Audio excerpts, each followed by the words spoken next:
Hello everyone, मेरा नाम है कृष्णा और मैं आपका स्वागत करता हूं फिजिक्स ज्ञान मुकेश नायक चैनल में। और आज जो हम देखने वाले हैं वो देखेंगे लेक्चर नंबर 2 जो हमारा है वो होने वाला है एवोल्यूशन के ऊपर, जो कि बहुत ही इंटरेस्टिंग सा टॉपिक है बायोलॉजी में। देखो यार, हम लोग बंदर से इंसान बने, राइट? फिर धीरे धीरे धीरे धीरे क्या हुआ, हमारे जैसे बंदर से इंसान तक की जो जर्नी थी बड़ी रोचक थी और बहुत ही मज़ेदार थी। अब कैसे थी ये तो हम लोग को टाइम मशीन में ऐसा बैठ के पीछे जाना पड़ेगा। उसके लिए हम लोग को शायद आई थिंक सो डोरेमोन लगेगा, उसकी टाइम मशीन होती है ना, तो दूसरे चीज़ें हम लोग देख सकते हैं, है ना। लेकिन हम बुक्स के ज़रिए, बुक्स भी एक टाइप की टाइम मशीन्स होती हैं जिसके ज़रिए हम कर सकते हैं सैर हिस्ट्री की। हमारा जो इतिहास था, कैसा इतिहास था, तो वही अपन थोड़ा सा देखने वाले हैं आज, ठीक है। तो एवोल्यूशन, ठीक है।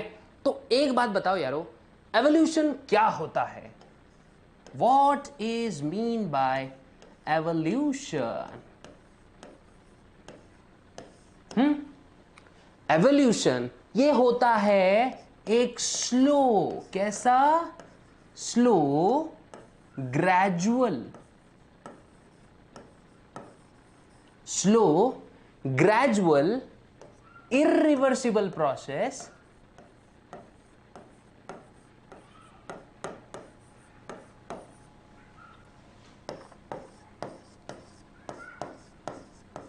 स्लो ग्रेजुअल irreversible process जो कि कई साल लेगा, which takes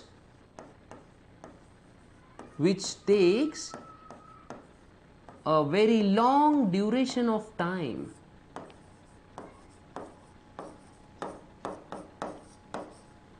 Which takes a very long duration of time. बहुत साल लगते हैं यार। ऐसा है क्या आज बंदर सोया कल इंसान बन गया? ऐसा तो नहीं हो सकता, है ना। जो मंकीज थे उस जमाने के, धीरे धीरे धीरे धीरे इनके अंदर characters by characters, character by characters आए होंगे, अक्यूमुलेट हुए होंगे, इनके अंदर वेरिएशंस दिखाई दिए होंगे हर जनरेशन में, और ऐसे ही क्या हुआ होगा, एवोल्यूशन हुआ होगा। जैसे देखो यार, डायनासोर्स है ना, कितने मस्त थे, बड़े बड़े जीव यार। मतलब सोचो ना, आज अगर समझो मान लो अपने सामने चलते तो वो कैसे दिखते। बस शाकाहारी होते तो ज़्यादा अच्छा होता, क्योंकि मांसाहारी होते तो हमारी टेंशन टाइट हो जाती। लेकिन जो हमारे डायनासोर्स थे उनका भी ऐसे ही कहीं से एवोल्यूशन हुआ, और ऐसे ही धीरे धीरे धीरे आज जो कॉम्प्लेक्स जीव है इस धरती पर, और हमको जो देखने को मिलते हैं, एक सेल से शुरुआत हुई थी और आज एक ब्लू व्हेल तक चीजें गई हैं, ठीक है। तो मतलब देखो यार, कहाँ से हम आ रहे हैं, कितने करोड़ों साल का हमारा हिस्ट्री है, हमारा इतिहास है ना। पैलियोंटोलॉजिकल एविडेंसेस देखे तो कई करोड़ साल से हम लोग एवोल्यूशन के प्रोसेस से गुजर रहे हैं, और बोलते नहीं आता हमारा अगला एवोल्यूशन क्या हो, हम कोई अंदाजा नहीं लगा सकते, ठीक है। तो आगे बढ़ेंगे। एवोल्यूशन जो होता है स्लो ग्रेजुअल इरिवर्सिबल प्रोसेस होता है, जिसको बहुत ज्यादा टाइम लगता है और जो कई सारे वेरिएशंस का रिजल्ट होता है। क्या ये कई सारे वेरिएशंस का रिजल्ट होता है? कई जनरेशन बाय जनरेशन वेरिएशंस होते रहते हैं, और ये इन्हीं वेरिएशंस का ये रिजल्ट होता है। Okay, so it is a result of, it is a result of many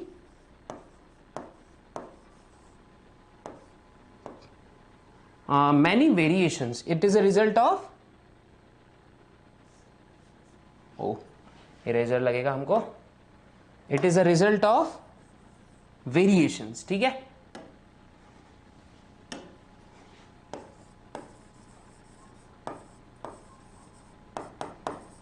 ये बहुत सारे वेरिएशन का रिजल्ट होता है, मतलब जनरेशन बाय जनरेशन वेरिएशंस होते हैं। अब ऐसा है क्या सिर्फ वेरिएशन की वजह से इवोल्यूशन होगा?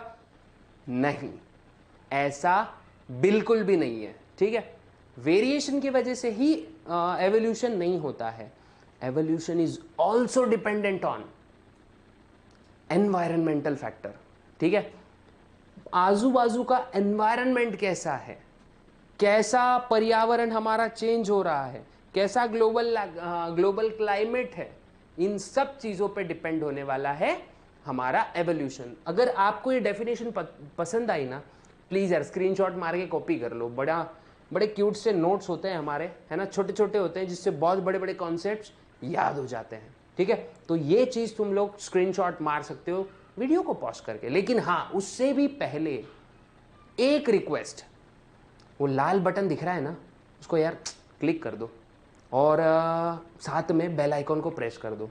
ऐसे ही इंटरेस्टिंग लेक्चर्स बहुत आने वाले हैं, बहुत ज़्यादा लेवल पे। ठीक है, और मज़ा आने वाला है आगे की जर्नी में। ठीक है, तो हम आगे बढ़ेंगे इस चीज़ को लेके अब। ठीक है, अब देखते हैं एवोल्यूशन। कैसे पता चला हम लोग को एवोल्यूशन। लेकिन एवोल्यूशन से पहले हम एक छोटे से कॉन्सेप्ट के बारे में जानना चाहेंगे, जिसको हम बोलते हैं origin of life.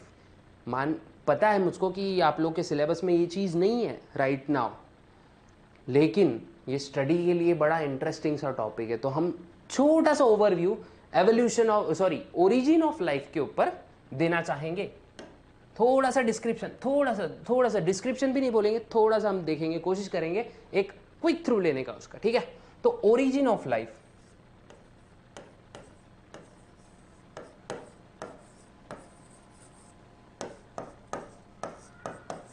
Origin of life, है ना, इसके ऊपर यार कई सारी थ्योरीज निकली है ना। और मुझको जो स्पेसिफिक पसंद आती है ना थ्योरी, तो कुछ कुछ थ्योरीज है। तो देखो, कुछ कुछ थ्योरीज ऐसी थी। सबसे पहले theory of special creation.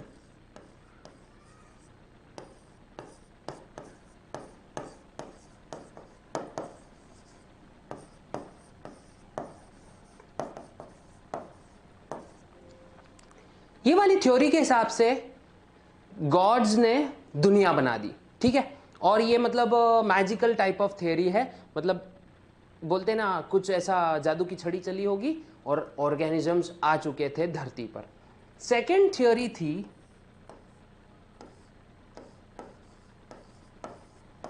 Theory of abiogenesis.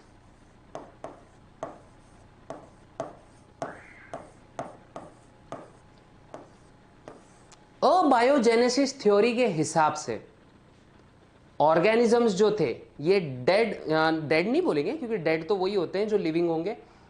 ये नॉन लिविंग सब्सटेंसेस से, जैसे proteins and carbohydrates, fats, vitamins, ऐसी चीज़ों से ऑर्गेनिजम्स बने। मतलब देखिए, नॉन लिविंग मटेरियल से लिविंग ऑर्गेनिजम्स, है ना। थोड़ा सा ऐसा लगता है, कहीं ना कहीं खटकती है बात, कुछ तो गड़बड़ है दया, ऐसा लगता है।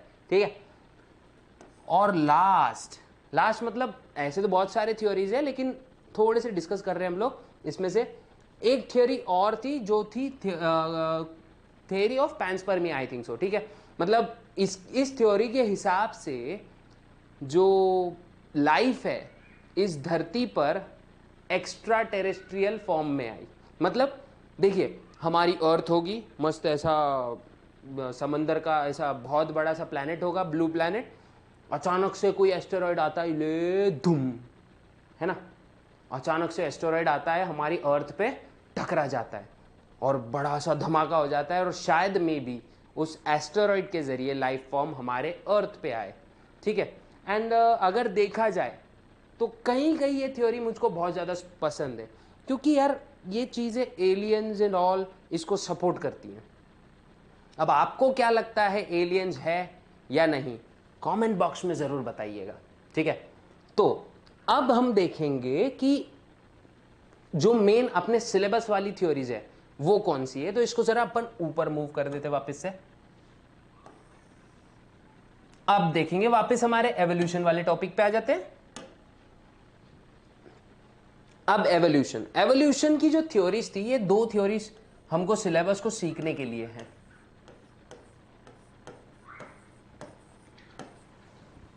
एवोल्यूशन के लिए हमारे पास दो थ्योरीज है जो हम मोस्टली सीखने वाले हैं। पहली है डार्विन्स थ्योरी,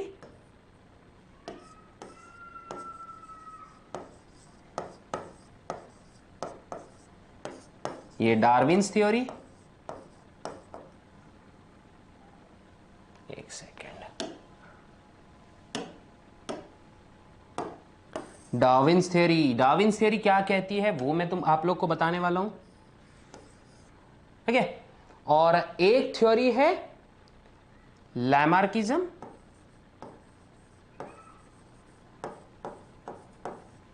और एक और है आप लोग को सिलेबस को, जो कि है म्यूटेशन थ्योरी। क्या? Mutation theory. अब ये म्यूटेशन हम लोग ने पिछली वाली वीडियो में देखा। अगर आप लोग ने नहीं देखा है तो प्लीज वो वाली वीडियो देख लेना जरूर, ठीक है। म्यूटेशन थ्योरी,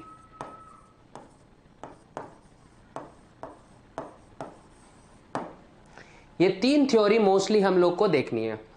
पहली है डार्विन्स थ्योरी, उसके बाद म्यूटेशन थ्योरी, और है लैमार्किज्म। ओके, अगर ये आपको फ्लो चार्ट पसंद आया तो आप लोग स्क्रीनशॉट ले सकते हो इसका। फिर मैं इसको मूव कर रहा हूं अभी।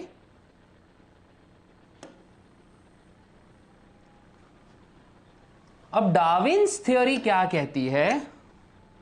डार्विन्स थ्योरी कुछ कहती है कि भाई ऑर्गेनिजम्स जो है ये मोस्टली इवॉल्व कैसे हुए और ओरिजिनेट, वो मतलब उनका ओरिजिन कैसे हुआ, ये मोस्टली वो एक्सप्लेन करने की कोशिश कर रहे थे, ठीक है। लेकिन वो फर्स्ट लाइफ कहां से आई ये एक्सप्लेन नहीं कर पाए थे। उन्होंने बोला था लाइफ जो है ये पहले से मौजूद किसी लाइफ से आई है। ओके, लाइफ जो है ये पहले से मौजूद किसी लाइफ से आई है और ऐसे ही लाइफ का ओरिजिन हुआ है, ठीक है। और प्लस उन्होंने ये भी बोला कि एवोल्यूशन फुली डिपेंडेंट होता है एनवायरमेंटल चेंजेस पे, ठीक है। क्या? एनवायरमेंटल चेंजेस पे एवोल्यूशन हमारा डिपेंडेंट होता है, और यही एवोल्यूशन जो है धीरे धीरे ऑर्गेनिजम्स में चेंज लेकर आता है जो कि इरिवर्सिबल होता है, ठीक है। डार्विन्स थ्योरी,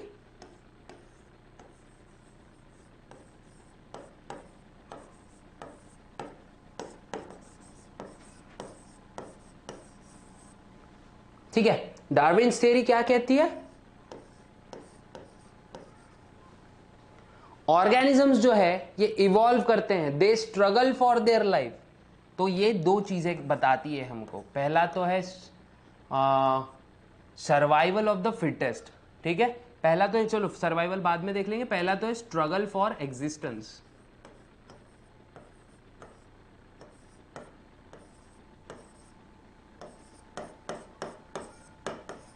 पहला है स्ट्रगल फॉर एग्जिस्टेंस।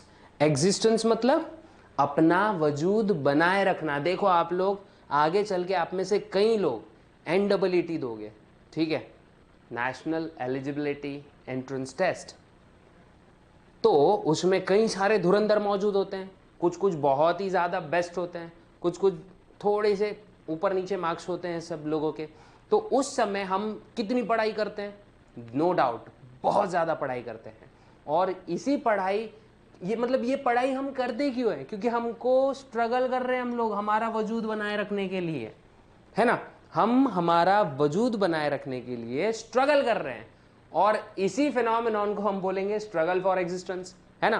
क्योंकि स्ट्रगल करेंगे तो हमारा वजूद बना रहेगा। अगर हम स्ट्रगल ही नहीं करेंगे तो जाहिर सी बात है कंपटीशन से निकल जाएंगे साइड में, है ना। लेकिन अब सेकंड चीज उन्होंने क्या बोली थी? Survival of the fittest.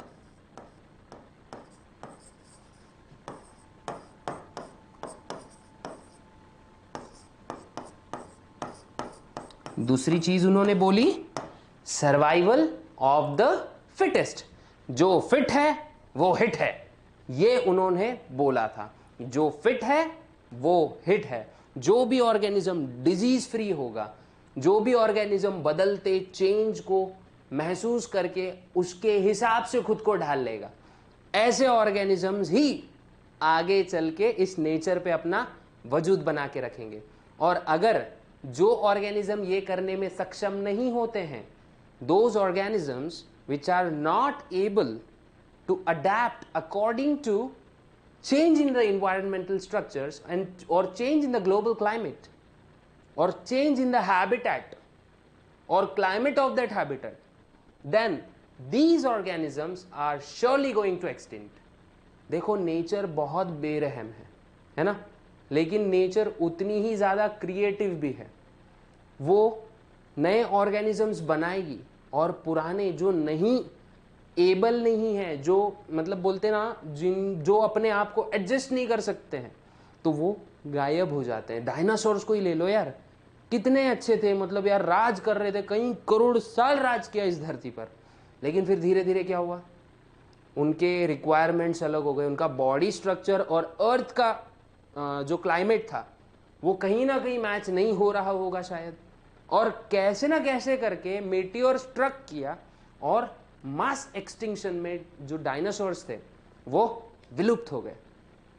और फिर आया दौर मैमल्स का, और आज तक मैमल्स जो है ये राज कर रहे हैं इस धरती पर। तो ये भी एक देखिए कि कैसी ज़बरदस्त स्थिति है। मैमल्स एक समय ज़मीन के नीचे रहा करते थे, बरोज में रहते थे, बिल में छुप छुप के, छोटे छोटे थे बेचारे, लेकिन और डायनासोर्स ये विशालकाय, मतलब अपने ऊपर पैर रख दिया ना यार, अपना मतलब मैमल्स के ऊपर, तब तो ह्यूमंस नहीं थे, ह्यूमंस को आके बहुत ही कम समय हुआ है, ठीक है, लेकिन तब अगर वो मैमल्स पे पैर रख देते तो कुछ ले जाते। लेकिन आज सीन देखो, घर पे छिपकली इतनी सी और हम लोग इतने बड़े, है ना, पटकन मारते हैं जोरते, है ना। तो ये सीन है, देखो समय बदलते देर नहीं लगती है ना। तो struggle for existence and survival of the fittest, ये चीजें डार्विन्स ने बोली थी, और बहुत हद तक इनकी चीजें मतलब इनकी बोली गई थ्योरी सही भी थी, ठीक है, लेकिन उसमें कुछ त्रुटियां थी, उसमें कुछ कमतरताएं थी कि वो फर्स्ट लाइफ के बारे में नहीं बता पाए थे कि फर्स्ट लाइफ इवॉल्व होना कहाँ से स्टार्ट हो गई, ठीक है, फर्स्ट लाइफ आई कहाँ से, ठीक है, वो ये सब नहीं बता पाए थे। अगली थ्योरी के ऊपर हम बढ़ेंगे जो कि है mutation theory.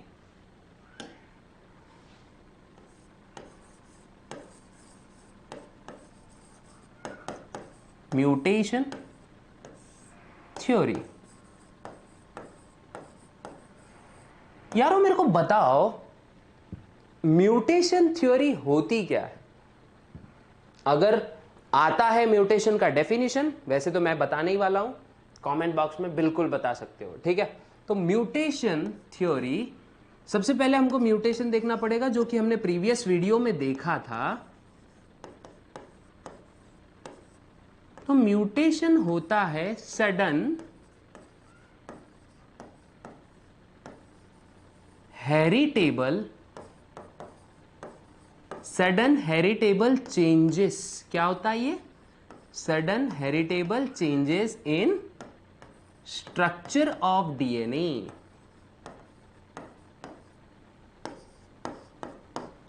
Sudden heritable changes in the structure of DNA is called as mutation।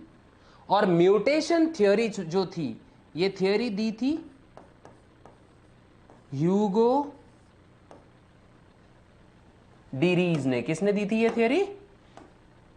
ह्यूगो डीरीज। उनका नाम क्या था? ह्यूगो डी वरीज, ठीक है। कुछ लोग इसको ह्यूगो डी वरीज बोलेंगे, लेकिन हाँ इसका असली इसको ऐसे ही प्रोनाउंस करेंगे, Hugo de Vries. Okay, Hugo de Vries ने सबसे पहले, मतलब ह्यूगो डी रीज ने ये थ्योरी दी थी, ठीक है।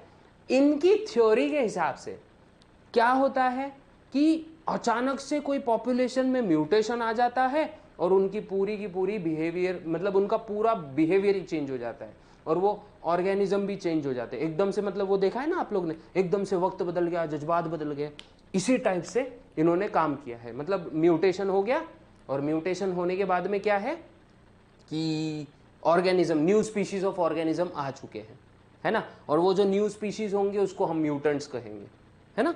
ये इनकी थ्योरी थी। अब इसके बाद की जो थ्योरी है वो है लैमार्किज्म, ठीक है। तो वो भी एक देख लेते हैं हम लोग, लैमार्किज्म। ये अगर किसी को चाहिए तो आप लोग ले सकते हो इसका स्क्रीनशॉट, बेस्ट है, ठीक है। लैमार्किज्म के अनुसार सिंपल है यार, लैमार्किज्म क्या बोलता है? जाहिर सी बात है लैमार्किज्म है तो किसी लैमार्क नाम के इंसान ने ही ये ढूंढ कर निकाली है, ठीक है। तो अब देखो लैमार्किज्म के अनुसार जो भी ऑर्गन कोई ज्यादा से ज्यादा इस्तेमाल करता है, जो जिस ऑर्गन का सबसे ज्यादा यूज होता है वही ऑर्गन डेवलप होता है, ठीक है। धीरे धीरे वही ऑर्गन्स डेवलप होते हैं, ठीक है। व्हेन ऑर्गेनिज्म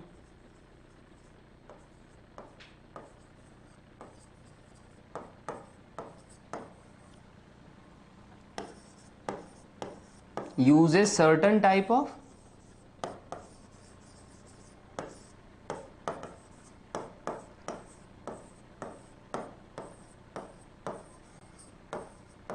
or organs, ठीक है, that organ, वो ऑर्गन क्या होगा, डेवलप होगा। दैट ऑर्गन और ऑर्गन सिस्टम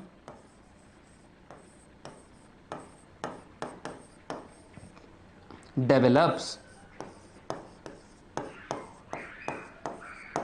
दैट ऑर्गन और ऑर्गन सिस्टम डेवलप्स, ठीक है। मतलब मान लो अगर यार कोई अपना ज्यादा ब्रेन यूज कर रहा है तो ब्रेन में डेवलपमेंट होना स्टार्ट हो जाएगा। जैसे ह्यूमंस सबसे ज्यादा हम क्या करते हैं, ब्रेन और हमारी आईज का इस्तेमाल बहुत ज्यादा है।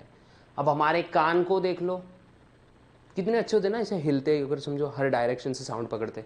लेकिन ऐसा कुछ होता है क्या, नहीं, क्योंकि आज हम जिस एनवायरनमेंट में रह रहे हैं तो वो एनवायरनमेंट में कोई भी हमारा नेचुरल परभक्षी नहीं है, कोई हमको हंट नहीं करने वाला है।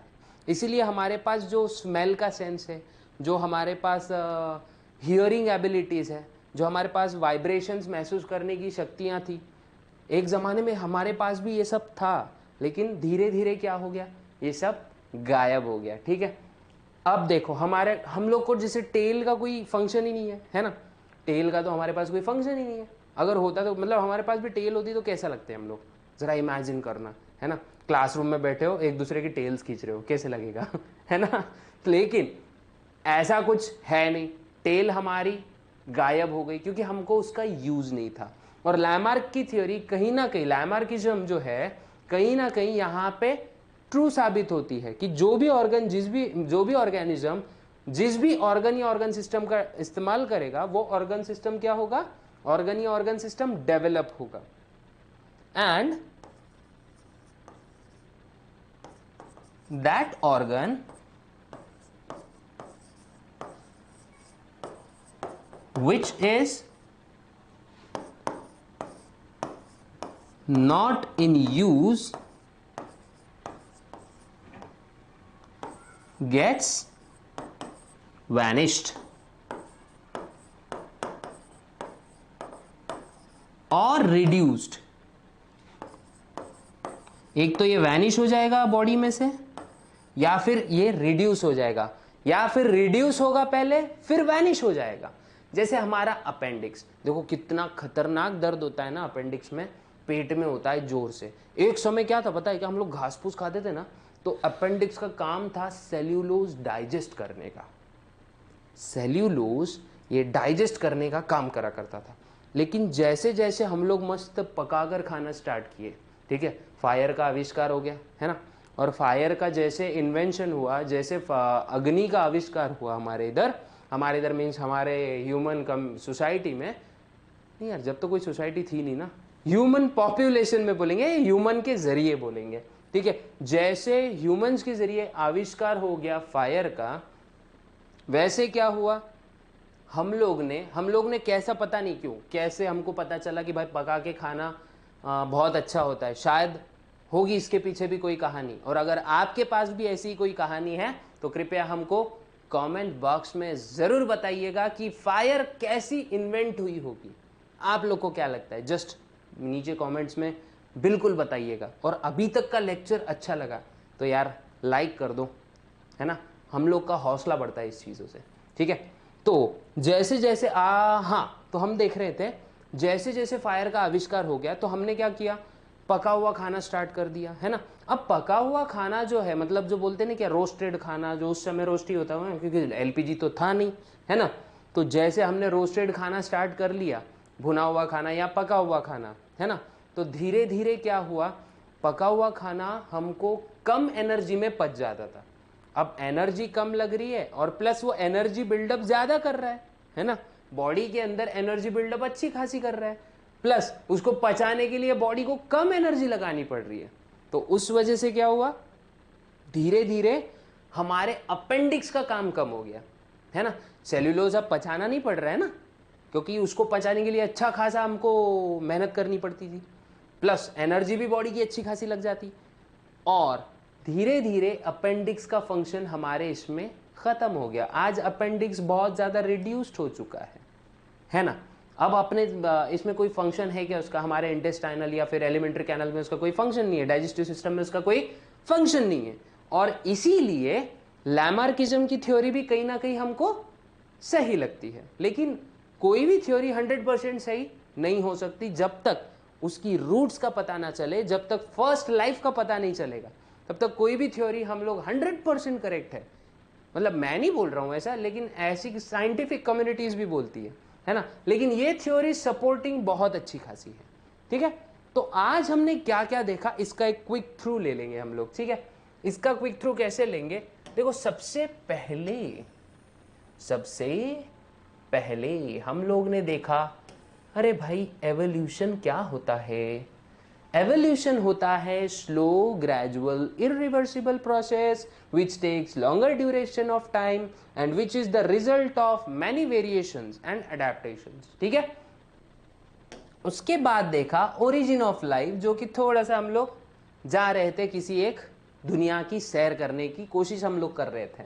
तो बहुत सारी थ्योरीज आई थी जिसमें मेरे को पर्टिकुलरली मुझको दो थ्योरीज अच्छी लगी, जो था अबायोजेनेसिस और theory of special creation, plus एक और थी इसमें जिसके बारे में हमने ज़्यादा डिस्कस नहीं किया, वो आपको थोड़ा सा रिसर्च करना है ना, क्योंकि हर वो बच्चा ये वीडियो जो देख रहा है उसमें कहीं ना कहीं एक साइंटिस्ट छुपा है, तो रिसर्च कीजिए, ठीक है।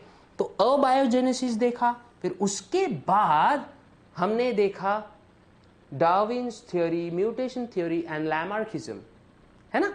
ये बहुत सारी थ्योरीज देखी, डार्विन्स की थ्योरी को डिस्कस किया, स्ट्रगल फॉर एक्सिस्टेंस और सर्वाइवल ऑफ द फिटेस्ट, उन्होंने ऐसे कुछ टर्मिनोलॉजीज दी थी, टर्मिनोलॉजीज नहीं बोलेंगे, उन्होंने कुछ ऐसे उनके मतलब बोलते नहीं क्या व्यूज़ दिए थे थ्योरीज में, उनके मतलब फाइंडिंग्स के बारे में उन्होंने डिस्कस किया। उसके बाद में म्यूटेशन थ्योरी, म्यूटेशन का मतलब हमने डिस्कस किया, प्रीवियस वीडियो में भी डिस्कस किया था, इस बार भी मैं आपको बता चुका हूं। ये थ्योरीज किसने दी थी, ह्यूगो डी रीज ने, ठीक है। फिर लैमार्किज्म के बारे में हमने डिस्कस किया, और फिर ऐसे ही हमने बहुत मतलब आज के लेक्चर में हमने ये सब चीज़ें देखी। तो किन किन बच्चों को समझा है, ऑनेस्टली जिनको भी समझा है बहुत अच्छी तरह से लाइक बिल्कुल करें, अपने दोस्तों के साथ शेयर बिल्कुल करें, ठीक है, 100% करें। और हाँ, बार बार मैं बोल रहा हूँ यार, वो लाल बटन को हिट करो, बहुत अमेजिंग वीडियोस मिलेंगी आप लोग को, ठीक है। प्लस बाजू में ना एक बेल आइकन है, प्रेस कर दो, उसको भी क्लिक करो उस पर, है ना, क्योंकि वो जब भी घंटी बजेगी नोटिफिकेशन की, सबसे पहले आपके पास आएगी। और इसी के साथ आज के लेक्चर में मैं आपसे विदा लेता हूं, मिलते हैं अगली बार। जय हिंद।